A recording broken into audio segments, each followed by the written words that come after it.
Welcome to the official podcast of Geoparks WA, where we will be discussing all things geoparks.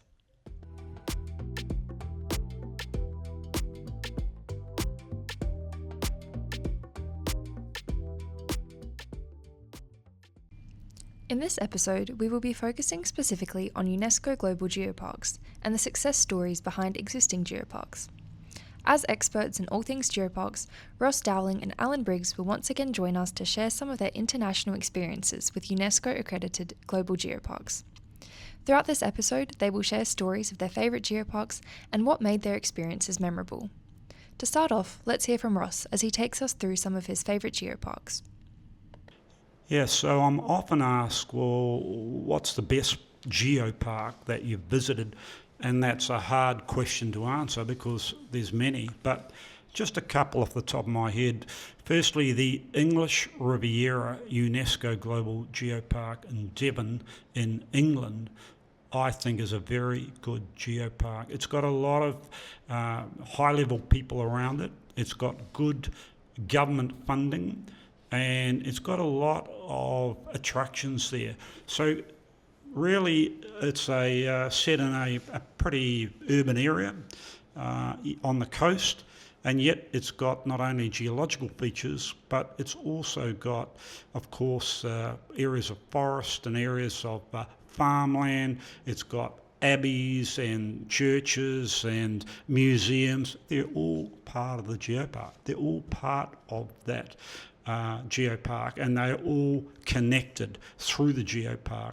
So it's a well-run geopark. It's on the coast of England, south coast around Devon, and it's just organised very well. And they understand and have right from the start this threefold nature, the ABC of the geopark, and so they market that very well. So there's lots of things to see and do. And if they were on their own, they wouldn't be as appealing. But because they're part of the geopark, then there's this connection between the geology, the plants, the animals and the culture. So that's the English Riviera UNESCO Global Geopark. Naturtejo UNESCO Global Geopark is in a remote part of Portugal up by the Spanish mountains. And it has transformed that area. And what I remember most about that geopark is the older people saying that the geoparks transformed that area from a backwater of Portugal to something now that attracts international visitors. So the whole area is being revitalised by the geopark. And they now have geo-hotels, geo-cuisine, they have geo-attractions, their culture's back, the young people are staying, and they're just really happy. So it's a great it's a great example of a geopark that's done very well with culture.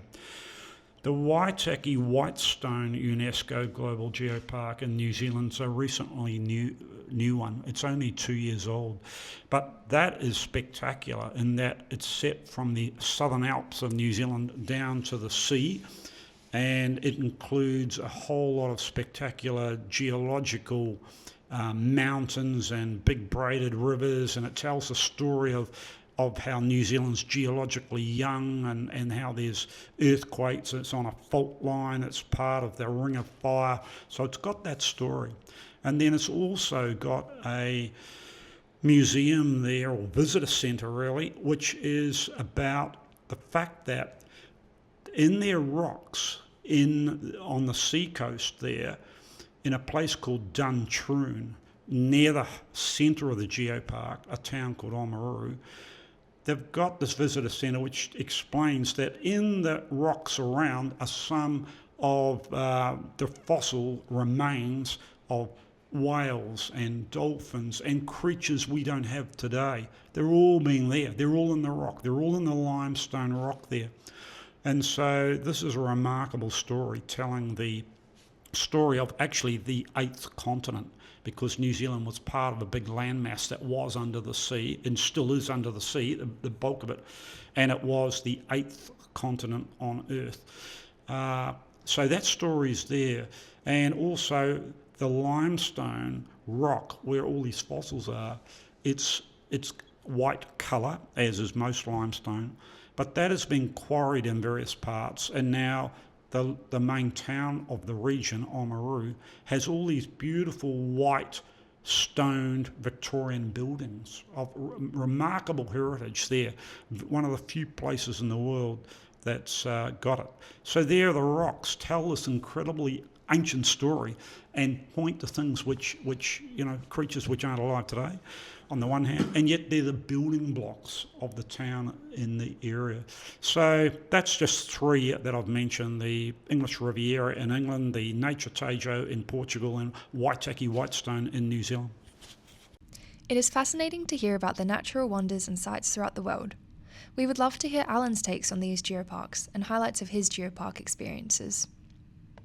One of the most outstanding geoparks UNESCO Global Geoparks that I've visited was the Bergstrasse-Odenwald in Germany. It's just south of Frankfurt. It's around 500 million years, or the soil is around 500 million years, or dates back that far. But one of the things that was fascinating for me was in a couple of valleys that were there, as the erosion occurred, it exposed massive boulders and great columns that the Romans discovered when they had settled the area, or conquered and settled in the area. And what they've left behind are some beautifully carved columns, granite columns, that were meant to be shipped off down to Italy.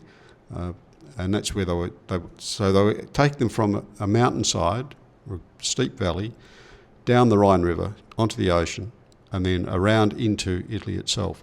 And that voyage it's telling us more than the geology. It's telling us how people used the rocks, the efforts they went to carve the rocks, and remembering that granite is very, very hard rock to deal with. Yet they shaped these beautiful cylinders, columns, and then managed to export them or transport them all the way down to Italy to use in their establishments down there. That really brought home to me the whole process that is associated and background behind some of the geoparks. And that's just one of many, many geoparks around the world that we decided to look for and visit. That's another incredible example of the captivating history of our planet. Thank you so much for sharing. What about some geoparks that are less focused on geological features?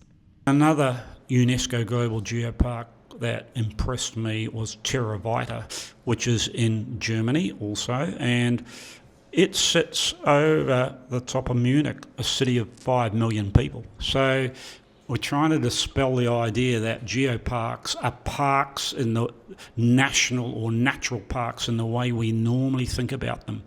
Geoparks just they start with celebrating the geology. Geology can be under cities, they can be at airports, they can be in mountains, they can be in rural areas, they can be in natural areas. So it's wherever the geology is. So a key point about geoparks is they start with the geology of an area, and then they're looking for ways to bring about regional sustainable development in a holistic manner. And so, here's a geopark sitting over the top of a massive city in Europe. Evidently, geoparks are incredibly diverse and have been able to benefit people all around the world. The prospect of developing one here in Western Australia is promising, and it will be fantastic to see the positive impact of geoparks in our communities. We hope that you have enjoyed this episode in the Geoparks WA series, and that you have learnt something new about UNESCO Global Geoparks. We would like to extend our appreciation to Professor Ross Dowling and Alan Briggs for sharing their stories with us, and for all of their work in the Geoparks WA organisation. Join us in our next series of episodes, where we will shift our focus to the Binjarab WA Geopark and some of the unique sites it encompasses. For more information, head to our website at australiangeoparksnetwork.org and follow our social media page at Geoparks WA.